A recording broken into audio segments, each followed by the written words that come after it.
నల్గొండలో రాక్షస రాజ్యం నడుస్తుంది. నల్గొండలో కమిషన్ల రాజ్యం నడుస్తుంది.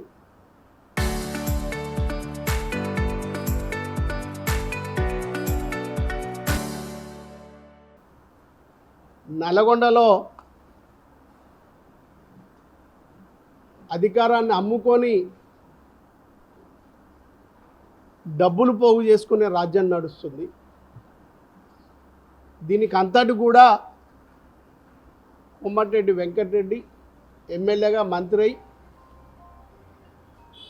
ఆయనకు సంబంధించినటువంటి రైట్ టు లెఫ్ట్ మధ్యలో మీడియం ఇదివరకు ఉన్న మాజీ పిఏ ముగ్గురు కలిసి ఈ నల్గొండని మరి చివరికి ఇంకొక 2 ఏళ్లలో నల్గొండలో ఉన్నటువంటి ఆస్తులన్నీ కూడా అమ్మేసి మరి డబ్బులు చేసుకోవాలనే ఆలోచనతో ఇలా కోమటిరెడ్డి వెంకటరెడ్డి బృందం ఉంది అని మరి ఈరోజు లాస్ట్కు చివరికి వాళ్ళ దాహర్తి ఎంతవరకు వచ్చిందంటే పేద ప్రజలకు కేసీఆర్ గారి నాయకత్వంలో కట్టినటువంటి డబల్ బెడ్రూమ్లను కూడా అమ్ముకొని ఒక్కొక్క దాని మీద 3 లక్షలు 4 లక్షల రూపాయలు క్యాష్ చేసుకునే వరకు వాళ్ళ దాహర్తి తీరలేదు అనేది నిన్న జరిగినటువంటి డబల్ బెడ్రూమ్లో పంపకం ఏదైతుందో మరి అక్షరాల రుజువు చేస్తూ ఉంది.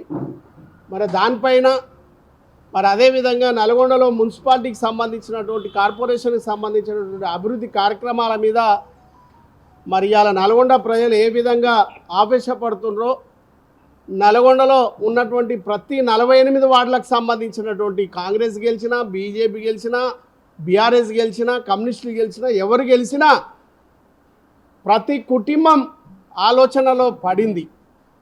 గత 5 సంవత్సరాల్లో ఏ విధమైనటువంటి పాలన కొనసాగిందో మరి ఇప్పుడు కాంగ్రెస్ పార్టీ కోమటిరెడ్డి వెంకటరెడ్డి నాయకత్వంలో ఏ విధంగా కొనసాగుతుందో ప్రజలు గ్రహిస్తూ దినదినం ఇబ్బంది పడుతున్నటువంటి సందర్భాన్ని ఈరోజు వివరించాలనే ఆలోచనతో ఈ ప్రెస్ మీట్ కార్యక్రమాన్ని ఏర్పాటు చేయడం జరిగింది.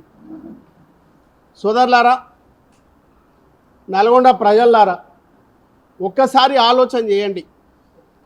నల్గొండలో పేద ప్రజల కోసం డబల్ బెడ్రూమ్ ఇండ్ల నిర్మాణం చేయాలని దగ్గర 540కి సంబంధించినటువంటి 46కు సంబంధించినటువంటి ఇండ్లని నిర్మాణం చేసి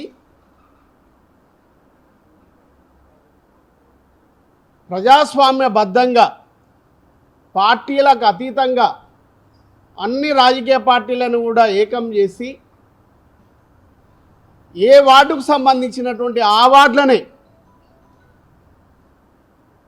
ఎవరైతే డబల్ బెడ్రూమ్ కావాలని కోరుకుంటున్నారో వాళ్ళందరి సమక్షంలోనే వాళ్ళ అప్లికేషన్లు ఎవరైతే పెట్టినారో వాళ్ళ సమక్షంలోనే ఆ వార్డులో ఉన్నటువంటి ఎన్ని డబల్ బెడ్రూమ్లు వస్తే అన్ని ఇండ్లకు ఎవరైతే కావాలని ఎవరైతే పేద వర్గాలు ఉన్నారో వాళ్ళ దగ్గర నుంచే వాళ్ళ ద్వారానే డ్రా తీసి లిస్టు సెలక్షన్ చేసి ఆ రోజు ఆర్డీఓ కానీ మున్సిపల్ కమిషనర్ కానీ తర్వాత అప్పుడు ఉన్నటువంటి కౌన్సిలర్లు కానీ మరి అదేవిధంగా అఖిలపక్షానికి సంబంధించినటువంటి నాయకులు కానీ అందరి సమక్షంలో వేల మంది సమక్షంలో డబల్ బెడ్రూమ్లకు సంబంధించినటువంటి డ్రా జరిగింది. ఆ లిస్టే ఫైనల్ చేసినాం. కానీ ఎక్కడ కూడా ఎమ్మెల్యేగా ఉన్నాని లేకపోతే అధికారంలో ఉన్నాని లేకపోతే మేమే నిర్మాణం చేసినాం కాబట్టి మా ఇష్టం ఉన్న వాళ్ళకి ఇస్తా అని కానీ ఎక్కడ కూడా మా ప్రమేయం లేకుండా ప్రజాస్వామ్యబద్ధంగా పేదవారికే చెందాలి అని ఆలోచన చేసి డ్రా తీసినటువంటి సందర్భాన్ని మీకు గుర్తు చేస్తూ ఉన్నాను. దగ్గర 431కి సంబంధించినటువంటి ఇండ్లు ఆ రోజు డ్రా చేసినాం. తర్వాత కలెక్టర్గా ఉన్నటువంటి కలెక్టర్ దగ్గరికి ఫిర్యాదులు గ్రీవియన్సీలో వచ్చినటువంటివి కానీ అదేవిధంగా డిఈఓ ఆఫీస్ దగ్గర నుంచి అనిశెట్టి దుప్పలపల్లి రోడ్డు విస్తరణ కార్యక్రమంలో కానీ మరి అదేవిధంగా బస్టాండ్ దగ్గర నుంచి గొల్లగూడెము పెద్దబండ మరి అదేవిధంగా కలెక్టర్ ఆఫీస్ దగ్గరికి ఎఫ్సిఐ రోడ్ ఏదైతే నిర్మాణం చేస్తున్న దశలో పేదవాళ్ళు ఇల్లు పోయినప్పుడు వారి కానీ మరి అదేవిధంగా పానగల్లో మరి రోడ్డు విస్తరణ చేస్తున్నప్పుడు కొందరు ఇండ్లు మొత్తం పోయినప్పుడు వారికి కలెక్టర్గా ఆర్డీఓగా నేను అందరం కూడా ఉన్నప్పుడు అందరి సమక్షంలో హామీ ఇచ్చినవి కానీ మరి అదేవిధంగా మరిగూడ బైపాస్ నుంచి కలెక్టర్ ఆఫీస్ దాకా ఏదైతే విస్తరణ చేసినామో ఆ విస్తరణలో భాగంగా అక్కడక్కడ బిల్డింగ్స్ కానీ తర్వాత పేదవారు అసలే మొత్తం ఏం లేకుండా కోల్పోయిన వారికి మరి ఇండ్లు ఇవ్వాలనే ఆలోచనతోటి ఆ రోజు కలెక్టర్గా తయారు చేసి 131 మందికి కలెక్టర్ గారే అవి కూడా ఎంక్వైరీ చేసి కరెక్ట్గా లిస్ట్ తయారు చేసి 430కి సంబంధించినవి తర్వాత 130కి సంబంధించినవి అన్నీ కూడా లిస్ట్ తయారు చేసి బెనిఫిషరీకి ఇచ్చే టైంలో ఎలక్షన్ రావడంతో ఎలక్షన్స్లో ఆగిపోవడం జరిగింది. ఈ ప్రభుత్వం వచ్చిన తర్వాత 3 ఏళ్ల నుంచి దాన్ని జరిపి బేరం చేసుకొని ఒక్కొక్కరి దగ్గర 3 లక్షలు 4 లక్షలు డబ్బులు వసూలు చేసుకొని అందులో నిన్న నిజమైనటువంటి లాఠీదారు వచ్చినటువంటి వారికి 300కు పైగా కూడా ఇవ్వలే. ఇంకా దగ్గర 240కి సంబంధించినటువంటి ఏవైతే కలెక్టర్ గారు కానీ తర్వాత ఆ డ్రాలో తీసినటువంటి వాళ్ళకు కూడా క్యాన్సల్ చేసి 241కి సంబంధించినటువంటి డబల్ బెడ్రూమ్లని ఒక్కొక్కటి రైట్ లెఫ్ట్ మీడియం ఈ ముగ్గురు కలిసి ఒక్కొక్కటి 3 నుంచి 4 లక్షల రూపాయలకి డబుల్ బెడ్రూమ్లను అమ్ముకోవడం జరిగింది. దానికి సంబంధించినటువంటి అఖిల పక్షాలకు సంబంధించినటువంటి వివిధ పార్టీలు కూడా దాని మీద హెచ్చరికలు జారీ చేసి కలెక్టర్ గారి దృష్టికి కానీ ఆర్డీఓ గారి దృష్టికి కానీ కమిషనర్ గారి దృష్టికి కానీ తీసుకుపోయినటువంటి సందర్భంలో ఏది జరిగినా ఒకవేళ మీరు ఇవ్వాలనుకుంటే మీరు ఖచ్చితంగా మళ్ళీ డ్రా చేసే వార్డుకు 2, 3, 4 వస్తే అవి మళ్ళా వార్డులలో పేద వర్గాలకు సంబంధించినటువంటి వారికి డ్రా ద్వారా ఇవ్వండి అని అందరూ కూడా మెమోరం ఇస్తే కలెక్టర్ గారు అధికారులు కమిషనర్ గారు ఎవరి మాట వినకుండా నిర్బంధంగా నిన్న కోమటిరెడ్డి వెంకరెడ్డి ద్వారా డబుల్ బెడ్రూమ్లకు సంబంధించినటువంటి పత్రాలను ఇవ్వడం జరిగింది. ఇది న్యాయమా? నిన్న కమ్యూనిస్టు పార్టీకి సంబంధించినటువంటి సిపిఎం పార్టీకి సంబంధించినటువంటి పార్టీ ఆఫీసు మీద దౌర్జన్యంగా పోలీసు వారు పోయి అక్కడ ఉన్నటువంటి పార్టీ ఆఫీసుల మీదకి పోయి దౌర్జన్యం చేసి అక్కడ ఉన్నటువంటి నాయకులని అరెస్ట్ చేయాల్సినటువంటి కర్మ ఏం పట్టిందో ఒకసారి పోలీసు వారు ఆలోచన చేయాల్సినటువంటి అవసరం ఉంది.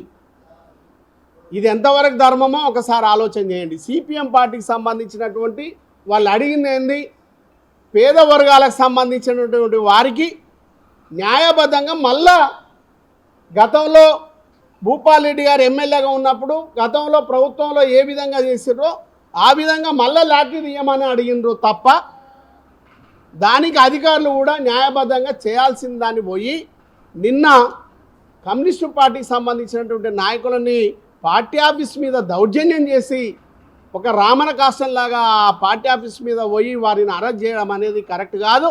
ఎవరైతే పోయినరో ఎవరైతే వారి మీద ఆ ఆఫీస్ మీద దండయాత్ర చేసినరో వాళ్ళని ఖచ్చితంగా ఆ ఎస్ఐని ఖచ్చితంగా సస్పెండ్ చేయాల్సినటువంటి అవసరం ఉందని మీ ద్వారా డిమాండ్ చేస్తూ ఉన్నాను.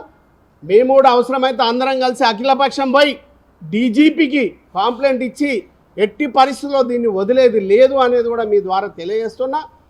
ఖచ్చితంగా సిపిఎం పార్టీ కానీ ఇంకా ఈ పేదవారికి అండగా ఉండే పార్టీలు ఎవరు వచ్చినా వారికి అండగా నిలబడడానికి బీఆర్ఎస్ పార్టీ కంపల్సరీ వారికి మద్దతుగా ఉంటుందనేది కూడా ఈ ప్రెస్ ద్వారా తెలియజేస్తూ మరి ఏవైతే నిన్న డబల్ బెడ్రూమ్లకు సంబంధించినటువంటి 240 ఒక్కొక్కటి ఇంటూ 3 నుంచి 4 లక్షల రూపాయలకు అమ్ముకున్నారో అవన్నీ కూడా మళ్ళీ డ్రా ద్వారానే ఇవ్వాలి. ఇవ్వకపోతే ఖచ్చితంగా మేము ఆ డబల్ బెడ్రూమ్ల దగ్గరికి పోతాం. ఆ పేదవారికి ఇచ్చేంతవరకు మా పోరాటం కొనసాగుతూనే ఉంటుంది. ఇప్పుడు మీరేమన్నా మీ అధికార బలంతో మీ దౌర్జన్యాలతోటి మమ్మల్ని ఏమన్నా ఇబ్బంది పెడితే మీరేవైతే ఇవ్వాల్సిన వాళ్ళకి ఇవ్వకుండా డబ్బులకు అమ్ముకున్నారో ఖచ్చితంగా మళ్ళా ఎంక్వైరీ చేసి ఖచ్చితంగా మళ్ళీ రిటర్న్ తీసుకొని మళ్ళీ పేద వర్గాలు ఎవరైతుండ్రో వారికి ఖచ్చితంగా మేము మళ్ళీ లాటరీ ద్వారా మా ప్రభుత్వం వచ్చిన తర్వాత వారికి ఇవ్వడం జరుగుతుంది అనేది కూడా మీ ద్వారా నేను తెలియజేస్తా ఉన్నాను. బరాబర్ ఎవరికి భయపడేది లేదు. ఏదైతే అక్రమంగా 3 లక్షలు 4 లక్షలకు అమ్ముకున్నటువంటి ఏవైతే డబల్ బెడ్రూమ్లు ఉన్నాయో అవి ఖచ్చితంగా రిటర్న్ తీసుకొని మీరు పోయిన వాళ్ళు కూడా డబ్బులు ఇచ్చిన వాళ్ళు కూడా గల్లబట్టి వసూలు చేసుకోండి. ఇప్పుడు ఆల్రెడీ మీకు లాటరీ ద్వారా వచ్చిన వాళ్ళు కూడా ఎక్కడ కూడా కాంగ్రెస్ నాయకులకు కానీ కాంగ్రెస్ కార్పొరేటర్లకు కానీ కాంగ్రెస్ పార్టీ ప్రజాప్రతినిధులకు కానీ ఎక్కడ కూడా రూపాయి ఇవ్వకుండా కేసీఆర్ గారి నాయకత్వంలో పేదవారికి మీకు చెందాలనే ఆలోచనతో ఇచ్చినటువంటి డబుల్ బెడ్రూమ్లు నిర్మాణం చేసింది కేసీఆర్ గారి నాయకత్వం అయితే సొమ్మొకరిదైతే సోకొకరు అనుభవిస్తున్నటువంటి సందర్భాన్ని ఈరోజు గుర్తు చేస్తున్నా. కాబట్టి ఖచ్చితంగా మళ్ళొకసారి మీ ద్వారా తెలియజేస్తున్నా, ఇది మంచి విధానం కాదు. మళ్ళొకసారి కాంగ్రెస్ పార్టీ కోమటిరెడ్డి వెంకరెడ్డికి హెచ్చరిస్తా ఉన్నాను. నీ right to left to medium దురాగతాలు దౌర్జన్యాలు ఎక్కువైనాయి.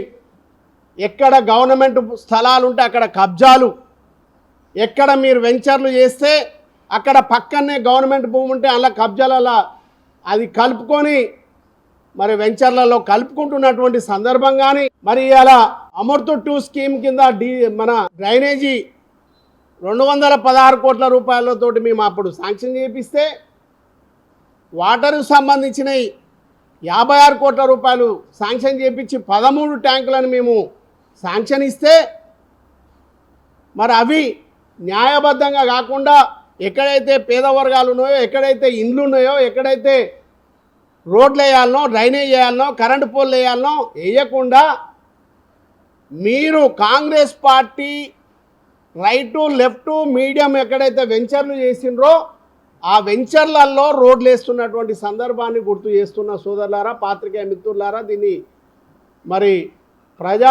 ప్రజల సొమ్ముని ఏ విధంగా దౌర్జన్యంగా వాళ్ళ సొంతానికి ఉపయోగించుకుంటున్నారో మీరు ఒకసారి ఆలోచన చేయాలని మీ ద్వారా నేను తెలియజేస్తా ఉన్నాను.